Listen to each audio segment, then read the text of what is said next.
خواجہ سرا کا اپنی موت کے بعد اپنی ماں کو خط۔ میری عمر 9 برس تھی جب ابا نے مجھے زمین پر گھسیٹتے ہوئے گھر سے باہر نکالا۔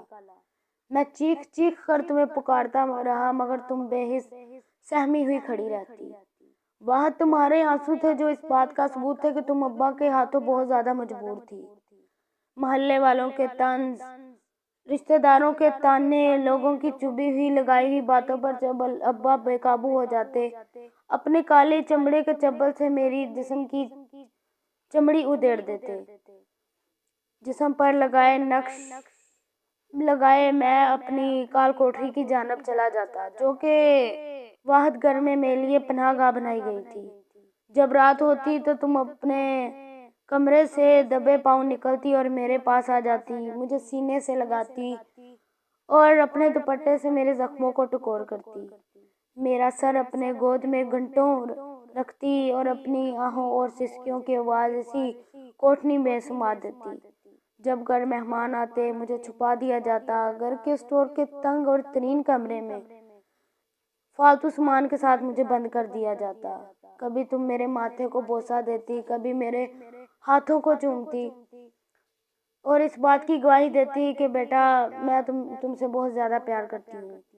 ایک سوال کرتے کرتے میں تھک جاتا اور نیند کی آغوش میں چلا جاتا کہ آخر میرے ساتھ ایسی کیا خطا ہوئی ہے کہ مجھے میرے اپنے دوسرے بہن بھائیوں کی طرح پیار نہیں ملتا۔ کیا میں اس پیار کا حقدار نہیں؟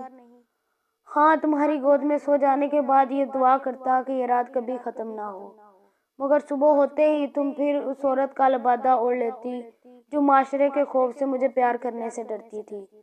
جس دن ابا نے مجھے گھر سے نکالا اس دن میرا قصور اتنا سا تھا، میں نے تمہارے سنگار میز پر رکھی ہوئی لالی سے اپنے ہونٹ رنگ لیے، تمہارا سرخ دوپٹہ سر پر رکھے، اپنے ہاتھوں کے کنگن پہنائے، ٹک ٹک کرنے والی جوتی پہن کر خوش ہو رہا تھا۔ بس یہ دیکھنے کی دیر تھی ابا نے مجھ پر اپنے جوتوں کی برسات کر دی، مگر میری حالت بہت خراب ہو گئی۔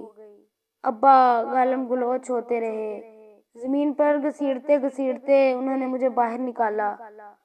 میرے لیے ابا کے آخری الفاظ بہت ہی دردناک تھے، آج سے تم ہمارے لیے مر گئے۔